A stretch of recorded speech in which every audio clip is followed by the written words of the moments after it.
presidente de la Confederación de la Producción y del Comercio, también acá en la radio Bio Bio. ¿Cómo está, Juan? Todo bien, Julio César, muchas gracias por la invitación. Bueno, ¿qué le pareció en general esta cuenta pública?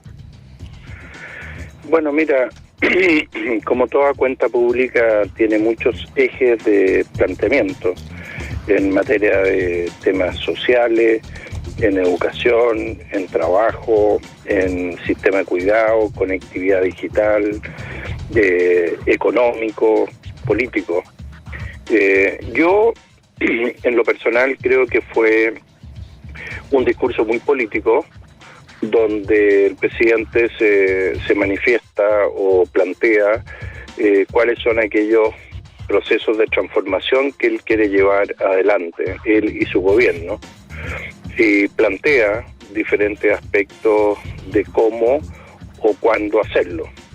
Y en ese sentido, yo destaco la transparencia con que esto es planteado, independiente que uno pueda compartir o no algunos aspectos, o compartir o no de cómo poder avanzar o hacer esas reformas, digamos.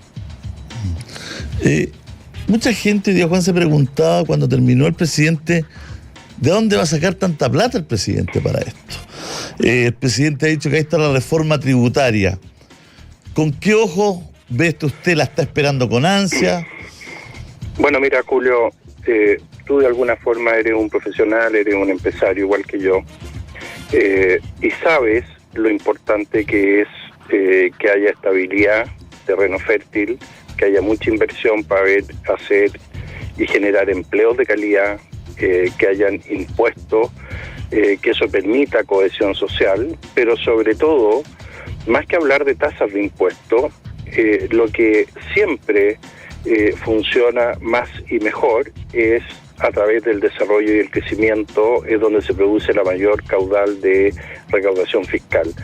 Y independientemente de eso, todos tenemos que reconocer, y ahí tenemos que concordar un diagnóstico, de que Chile tiene que avanzar en todas las materias que generen cohesión social o derechos sociales, o bien, para lograr aquello, también no solo con crecimiento, sino que también requiere de allegar recursos. Y la pregunta es, ¿cómo lo haces tú bien? ¿En qué momento? ¿Con qué gradualidad? ¿Cómo eso no afecta empleo, inversión? ¿O cómo no le pega a las pymes? Porque gran parte de todas estas transformaciones, donde más duro pega, es precisamente en la pequeña empresa. Entonces, yo creo que en eso hay que ser muy cuidadoso.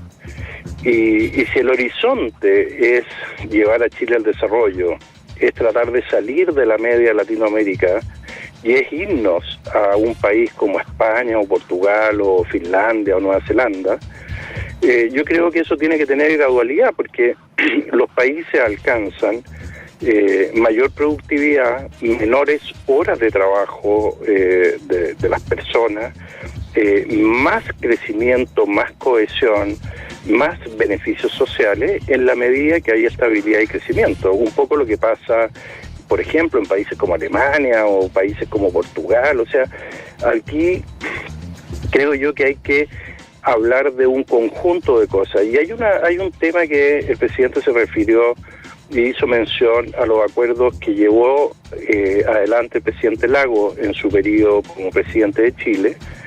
Y yo creo que eso es la dirección correcta, porque eso valora donde todos tenemos que participar, y lo dijo también en su discurso, trabajadores y empleadores o trabajadores y empresarios, y tratar de llevar adelante ese camino.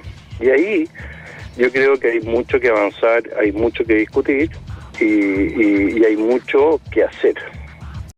Es muy importante avanzar en un ambiente de tranquilidad y de confianza, ¿no? El gobierno de Gabriel Boric en su primer momento genera en algunos sectores desconfianza, hay muchas cosas abiertas, un gobierno de transformaciones, una constitución, ¿no es cierto?, una nueva constitución que se verá qué ocurre con ella en septiembre, ¿no es cierto?, en este plebiscito obligatorio. ¿Cómo están las confianzas hoy día, a su juicio, Juan? Bueno, porque si no hay confianza, digamos, es muy difícil crecer como usted, todo lo que usted ha dicho, digamos. Bueno, yo creo que tú estás dándole en el clavo ahí, Julio, porque Cuando yo me reuní por primera vez con la autoridad, en este caso con la ministra Ixchia Siche o con el ministro Mario Marcel, yo precisamente usé la palabra confianza como la palabra que engloba básicamente todo, porque en la medida que hay confianza hay capacidades para llegar a acuerdos. Cuando tú llegas a acuerdos, buscas los mecanismos que son los adecuados.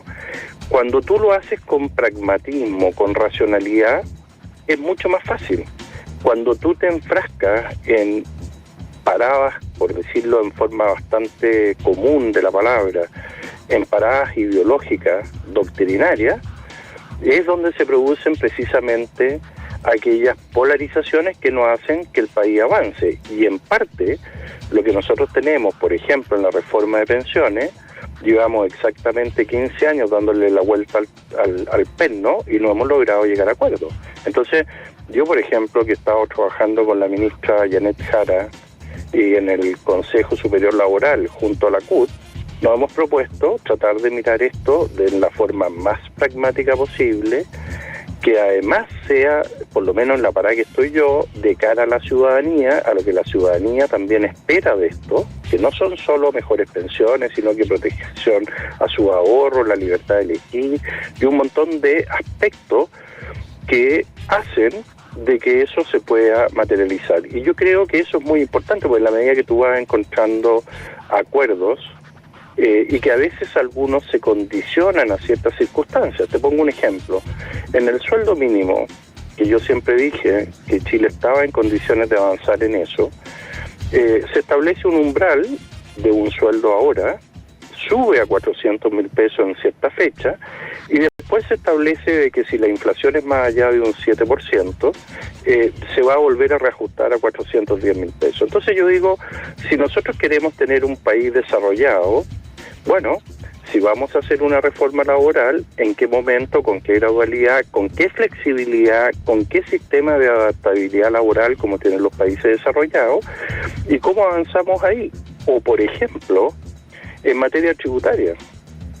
Yo no tengo problema en lo personal o lo que yo represento de sentarme a discutir la reforma. El punto es cómo la hacemos bien, cómo coincidimos en el diagnóstico, cómo logramos esos acuerdos que permitan que en el tiempo se vaya acortando la brecha respecto a los países o al promedio de los países de la OCDE, que en el fondo son el promedio de los países desarrollados. Entonces, uno no le puede pedir a un país como el nuestro inmediatamente transitar al promedio de los países más ricos. Tenemos que tener todo un camino hacia adelante. ¿Y cómo trabajar sobre lo mismo que está hablando? Pareciera ser que en distintos ámbitos nos encontramos con un problema fundacional, que es el salario bajo en Chile. ¿Cómo poder trabajar en lo que usted está diciendo para poder encontrar un camino para mejorar los salarios? Bueno, mira, en un momento dado yo hice un comentario y fui brutalmente castigado, si lo quieres poner así. De hecho, hay un periodista que dijo que yo era cruel, ¿no? Pero cuando tú venías mirando cómo crecían los salarios en Chile hasta el año 2015, 2016, 2017, íbamos creciendo con mucha fuerza. Chile prácticamente absorbió un 10% de su población con migración.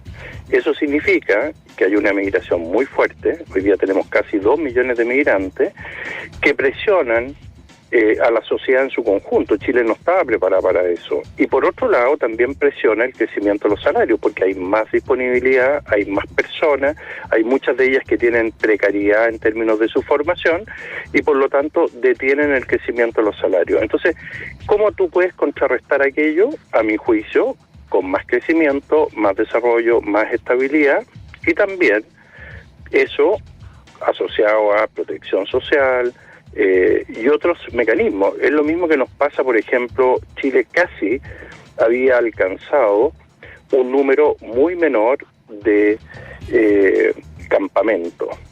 Y cuando tú miras las cifras oficiales, hoy día los campamentos alrededor de Santiago más del 55%, para ser bien preciso, el 57% son familias migrantes, que finalmente también presionan los salarios. Entonces, yo creo que también hay otra cosa, Julio, que hay que reconocer, y yo lo he dicho varias veces. Aquí nosotros trabajamos con informalidad dentro de la propia formalidad. Te pongo un ejemplo. Un garzón de un restaurante se le impone por el mínimo, incluso la ley lo permite, pero en comisiones y propinas gana 2 o 3 veces eso. Entonces, en el registro, que hay muchos miles de personas que desarrollan esa actividad, aparecen ganando el sueldo mínimo. O ocurre también en las faenas menores de la construcción o la agricultura. Pero hoy día, en la agricultura, la gente gana muchísimo más que el sueldo mínimo. Entonces yo digo, ¿cómo converges tú a esa formalidad? También lo he dicho, por ejemplo, respecto a las ferias. Y la cadena de abastecimiento a las ferias libres es muchas veces informal, ¿no? Porque las ferias libres son, en esencia, informales. Entonces, creo que también tenemos que mirar el vaso lleno. Te voy a poner un ejemplo, Julio, y si estoy lateando me cortáis nomás, pero en la ceremonia de cambio de mando estaba el presidente de Ecuador, el presidente de Perú, el presidente de Uruguay, Paraguay, y de repente el presidente de Ecuador dice, chuta, ustedes los chilenos que como que se autoflagelan mucho, pero resulta que ustedes, 8 de cada 10 trabajadores tiene protección social, tiene jubilación. En Ecuador, 8 de cada 10 no tiene protección, es informal y no tiene jubilación. Y Perú lo mismo. Entonces yo digo, nosotros tenemos que rescatar, y en eso también destaco que el presidente en su discurso habló desde el presidente Ramón Freire en adelante, que fue el primer presidente de Chile, y indicó que había leído mucho de los discursos y veía cuán difícil es gobernar y cuánto habían hecho los presidentes anteriores por ir logrando que el país se desarrolle y crezca. Pero en la práctica, Juan, disculpe, a la gente no le alcanza. Y la gente tiene que seguir trabajando, es decir, tiene su trabajo formal, pero a la vez, ¿no es cierto?, tiene una aplicación y taxea ahí en la aplicación. Tiene su trabajo formal, garzonea los fines de semana, es cuidador en un edificio, pero también es cuidador en otro edificio. Entonces tenemos un país, disculpe con este término, tenemos un país donde el salario es muy bajo, hace que la gente tenga que tener segundos empleos informales, o un pituto, o un trabajo de fin de semana, donde no se consigue el equilibrio, disculpe, entre el trabajo y el descanso. Entre el trabajo y la salud mental, entre el trabajo y poder disfrutar con su familia. Ahí tenemos un problema. Pero tú partiste en la entrevista diciendo, bueno, ¿de dónde va a sacar billetera o recursos el gobierno, y en este caso el gobierno que lo preside el presidente Boric, para poder hacer y cumplir tanto que indicó en su discurso? Algo así dijiste al principio. Una de esas cosas es precisamente el nivel de crecimiento del país. Y yo creo que una manera de contrarrestar aquello es con derechos sociales que sean efectivos y aplicables, más que cobrables, para lo cual tú tienes que tener mejor salud y la gente tiene que ir al Cefam y ser atendido adecuadamente, tiene que tener la posibilidad de operarse adecuadamente, claro, mi punto es el equilibrio donde, porque ¿quién crece cuando crece Chile? Porque es importante el crecimiento, pero el desarrollo, después del crecimiento, el desarrollo, no el... Pero espérame, Julio, para podértelo explicar. Entonces, yo no me quiero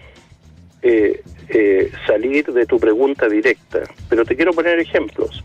Argentina, que tiene muy buen discurso, tiene 42% de su población en pobreza o indigencia, más del 50% pobreza, tiene desigualdades muchísimo mayores a las nuestras. ¿Y para qué decir el resto de Latinoamérica? Hay países en Latinoamérica que el sueldo mínimo es menos de 20.000 pesos y con eso nadie vive. Yo no estoy diciendo que 400.000 pesos sea lo adecuado, y comparto que hay muchas familias que le hace falta para llegar a fin de mes. Es cosa de ver la encuesta, y en la encuesta hay más de un 40% de la gente que dice llego justo, y hay un porcentaje que dice me falta. Ahora, eso mismo también ocurre en los países desarrollados, porque lo natural es que todos aspiremos a tener más y mejores ingresos. Lo importante es cómo tú logras que eso se pueda dar, y el crecimiento lo permite. Lo que no permite rápidamente el crecimiento es generar cuotas de mayor equidad o igualdad, y por eso tiene que haber mejor protección social. Y eso yo comparto que tiene que ser así. Claro, porque claro, en todos los países que usted nombra, por ejemplo, la salud es gratuita, la educación es gratuita. Bueno, en Chile los servicios básicos. Pero ¿no es cierto? Pero no se te olvide, Julio, que en Chile también es gratuita. La educación pública básica es gratuita. La universitaria, el 50% es gratuito. La salud en los hospitales, con FONASA, todo trabajador tiene derecho a la gratuidad. El punto es que los servicios que hoy día, incluso el Estado de Chile, que es el responsable que funcionen bien los hospitales, no dan el ancho, y los CEFAM son de alguna forma también gratuitos. Entonces la pregunta es, ¿cómo logras tú que ahí se provoque dos efectos?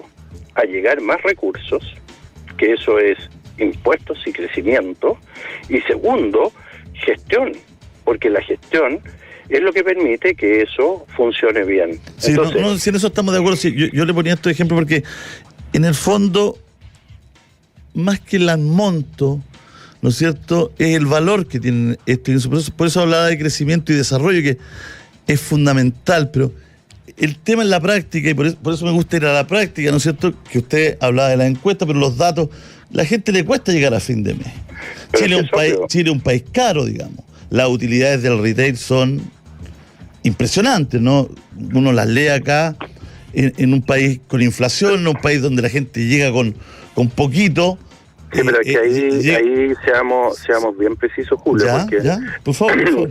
Cuando tú tienes, yo acabo de estar en España, en Europa están casi en el 8% de inflación, en Estados Unidos están en un 8,5%, nosotros vamos a converger este año en una cifra cercana al 9%, y eso es una realidad.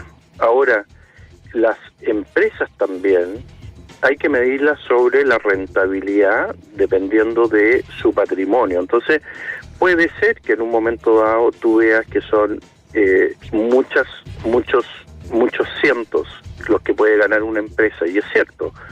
Pero la pregunta es en función de su rentabilidad, porque si tú tienes 10 y ganas 0,5 o ganas 0,7 o ganas 1, estás dentro de un marco. Ahora puede ser que ese 1 sea mucho para los ojos de mucha gente.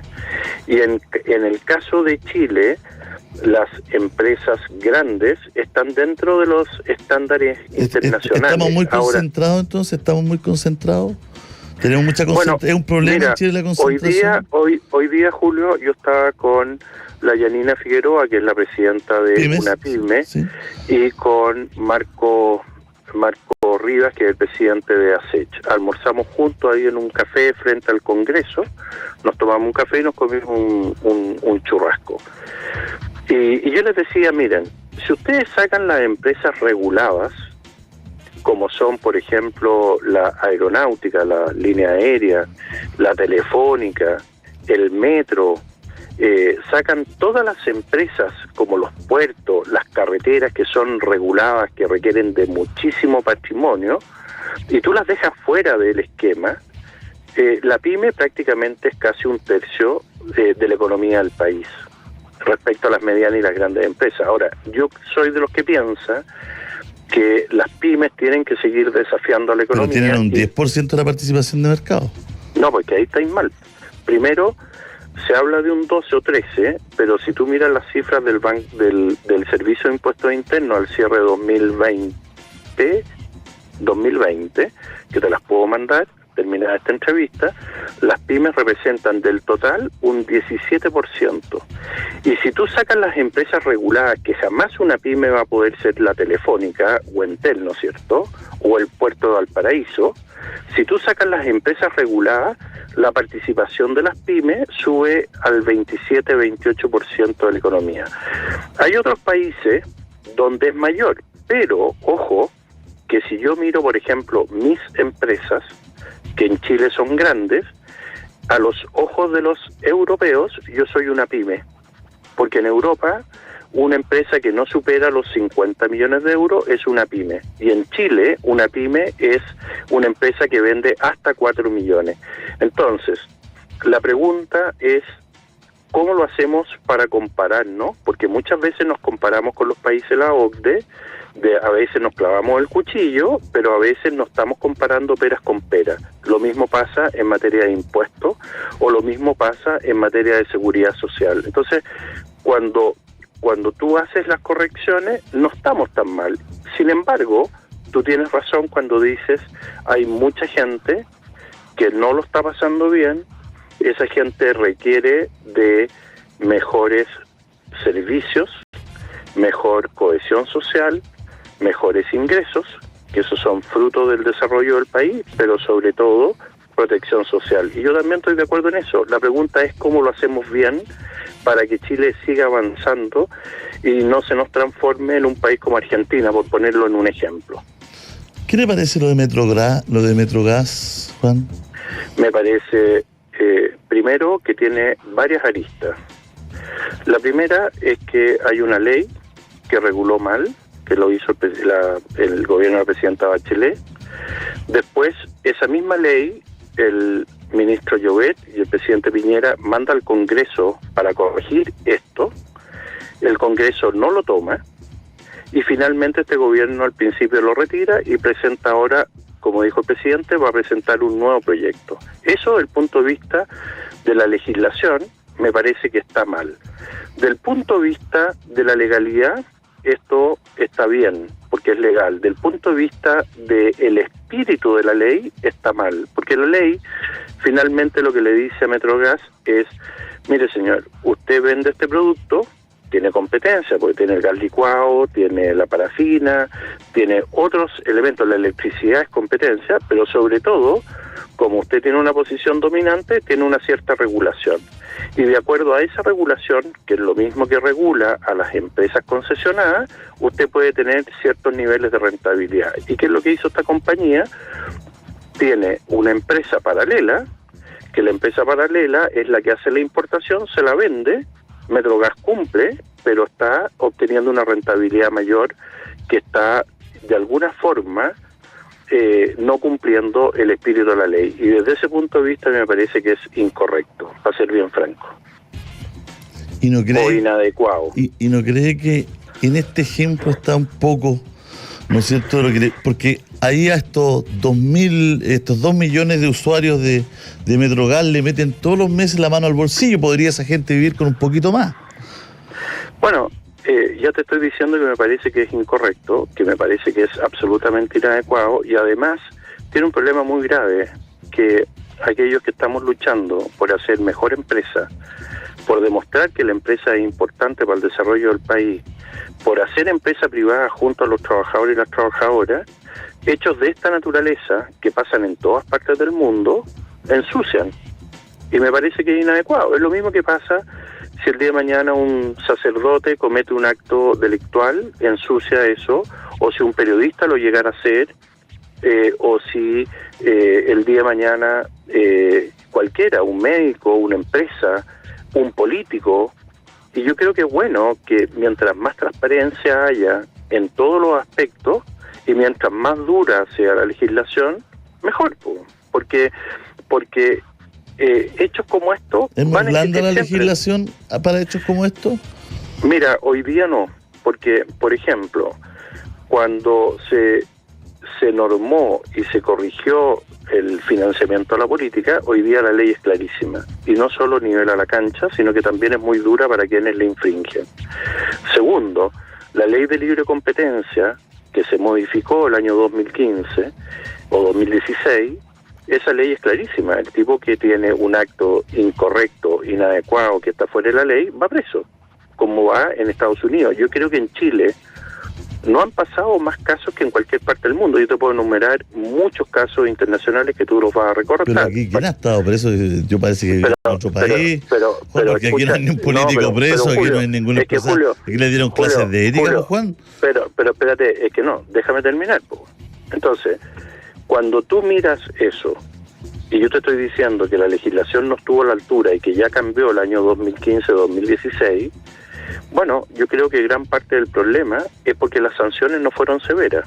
Ahora, en el caso de Penta, que el otro día lo discutí con el senador Núñez en Canal 13, en el caso de Penta, ellos estuvieron presos, ellos tuvieron un reproche social absoluto, tuvieron que devolver todos los beneficios mal habidos, tuvieron que reponerlos al fisco, y además de eso pierden derechos, como por ejemplo votar o quizás manejar o cualquier otro, como toda persona que ha estado presa, y finalmente los mandan a hacer una clase de ética. Yo creo que eso quizás no sé qué lectura vale, porque al final como que ridiculariza la situación. Yo creo que lo que hay que hacer es tener sanciones severas de verdad para todos los actos que son inadecuados, fuera de la ley o impropios. Claro, porque uno tiene la idea de que este tipo de legislación, ¿no es cierto?, tiene que lograr, ¿no es cierto?, producir, ¿no es cierto?, una suerte de conversación antes de estas personas para que no cometan el delito, ¿no? Por eso mismo, yo estoy de acuerdo en eso. Si mira, tú has viajado probablemente más que yo. Si tú te estacionas en Australia o en Estados Unidos o en Francia en un lugar inadecuado, ¿a qué decir si te pones en un lugar que dice futura mamá, te cobran 2 o 3 millones de pesos? Entonces, nadie va a estar dispuesto por 2 o 3 millones de pesos a estacionarse ahí, y generas una conducta. Si una persona comete un fraude de la naturaleza que sea y se va preso rápidamente, como ocurre en los países anglosajones, bueno, la capacidad disuasiva es muy grande. Lo mismo pasa con la policía. Anda a faltarle el respeto a la policía en Estados Unidos o en Europa. Te meten preso en el acto. Entonces hay capacidad de disuasión. Yo soy de los que cree que mientras más severos sean las normas y mientras más severos sean los castigos, la conducta va a ser mejor. Y en los países desarrollados es así. Entonces yo creo que es bueno que sea así. Bueno, se nos fue el tiempo, ¿ah? Podríamos haber seguido hablando otro ratito, pero la verdad es que... Bueno, me puede cambiar otro día. Tenemos que ir a los comerciales. ¿Ah? ¿Quién sí, pagó la cuenta? Que es la gran pregunta que todos se hacen cuando se juntó con los amigos de las pymes, Juan. Que el churrasco. Ya, un abrazo. Que esté bien. Que le vaya bien. Muchas gracias. Ahí estamos, seguimos. Juan Sutil, presidente de la Confederación de la Producción y del Comercio CPC. Lleva tu empresa a la industria 4.0 con la tecnología y los software de Finiscontact, alemanes de verdad y al alcance de tu mano. ¿Sabías que